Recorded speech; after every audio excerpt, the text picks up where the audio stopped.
Hello everyone, my name is Vijayshree and electrical motors and transformers में आप सभी का स्वागत है। तो पिछले ट्यूटोरियल में हमने जो भी outdoor type three phase distribution transformer up to and including 100 kVA 11 kV के जो स्पेसिफिकेशन देखे थे अकॉर्डिंग टू IS 1180 पार्ट 1 1989 के, वो हमें कहाँ तक देखे थे? Point number 15, that is limits of temperature rise. तो अब हमें देखने हैं पॉइंट नंबर 16 से लॉसेस एंड इम्पिडेंस वैल्यूज। तो लॉसेस एंड इम्पिडेंस वैल्यूज से सबसे पहले हमें लॉसेस देखने, उसके बाद इम्पिडेंस, उसके बाद और कुछ पॉइंट्स हैं। तो अगर लॉसेस की बात करें, for transformers without taps the no load and load losses shall not exceed the values given below. तो यहाँ पे कुछ वैल्यूज दी है और ये बताया गया है जो ट्रांसफॉर्मर होते हैं, okay, without taps and the no load and load losses, okay, without taps and no load and load losses shall not exceed the given below values, okay। तो वो वैल्यूज कौन सी है? सबसे पहले अगर बात करें रेटिंग की, rating no load loss which is a fixed loss and load loss at 75 degree Celsius. तो केवीए में है ये rating, okay, this is in watt और ये भी रहेगा वैट में, ओके। तो कौन सी रेटिंग्स है? 16, 80, 475, देन 25, 63 एंड 100, 100, 180, 260, 685, 1235, 1760। एक बात नोट करनी है, for the transformer with taps permissible values for no losses shall be 5% higher than those for transformer without taps।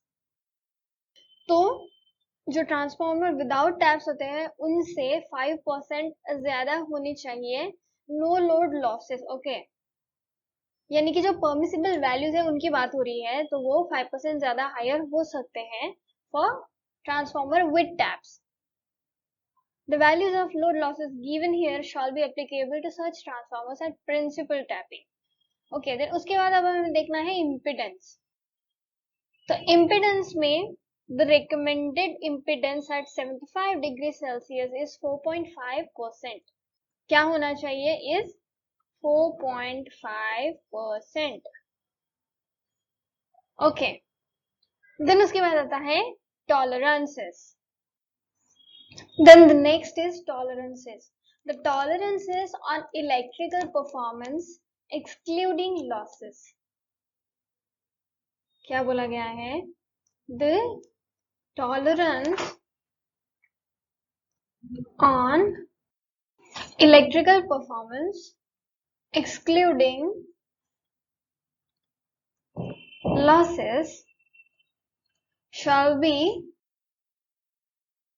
as given below in 11 of IS 2026 part 1 1977।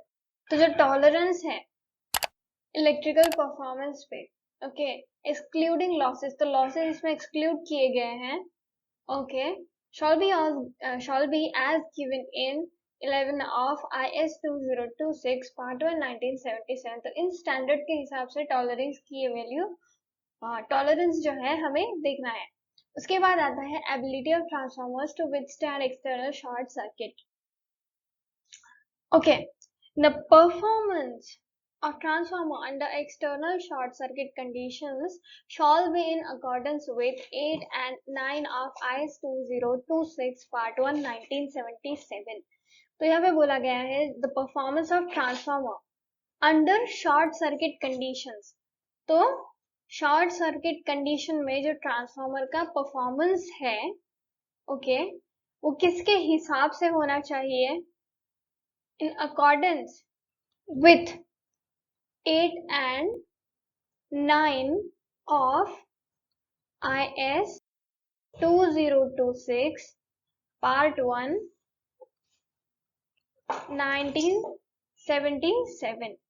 Okay, तो ये तो हो गया हमारा ability of transformer to withstand external short circuit. Now efficiency and regulation. Efficiency and regulation में अगर बात करें, when statements of efficiency and regulations are required, they shall be based on loading at the rated kVA and unity power factor and other power factors if agreed between the purchaser and the manufacturer and computed in accordance with Annex B and C respectively. Okay, तो यहाँ पे बोला गया है जो statement है of efficiency and regulations are required, they shall be based on loading at the rated kVA. ये इनका रिक्वायरमेंट होता है कि ये लोडिंग पे बेस्ड हो eight the rated KVA and unity power factor, जो भी रेटेड केवीए है उस पे, एंड पावर फैक्टर की जो वैल्यू है it should be unity. Okay, and other power factors if agreed between the purchaser and the manufacturer। तो जो भी मैन्युफैक्चरर है और परचेसर है उनके बीच में बाकी पावर फैक्टर की जो वैल्यू है वो अगर दे दी जाए तो वो भी बहुत अच्छा है। If agreed between the purchaser and the manufacturer, okay, and computed in accordance with annex B and C respectively. तो अनेक्स बी एंड सी के बीच में कंप्यूटेड अगर है इनके हिसाब से, इनके अकॉर्डिंग, तो जो इफिशिएंसी एंड रेगुलेशन की वैल्यू है इस तरीके से हम बता सकते हैं। तो ये हो गए कुछ पॉइंट्स। उसके बाद फिर हमें और पॉइंट्स देखने हैं फ्रॉम पॉइंट 20। तो हमें पॉइंट्स कौन से देखने हैं, इसके आगे मार्किंग देखनी है। ओके, मार्किंग के बाद फिर हमें information required with inquiry and order देखना है। ओके, उसके बाद टेस्ट देखने हैं, तब कहा जाके ये जो सारे पॉइंट्स हैं ये हमारे खत्म होते हैं अकॉर्डिंग टू IS 1180 पार्ट 1 1989। तो ये वीडियो यहाँ पे खत्म होता है, हम मिलेंगे नेक्स्ट ट्यूटोरियल में। तो आई होप आपको ये वीडियो पसंद आया होगा। अगर वीडियो पसंद आया तो प्लीज वीडियो को लाइक कर दीजिए, चैनल को सब्सक्राइब कर दीजिए और बेल नोटिफिकेशन को प्रेस करना ना भूले ताकि इस तरीके के वीडियोस की रेगुलर नोटिफिकेशन आपको मिलती रहे।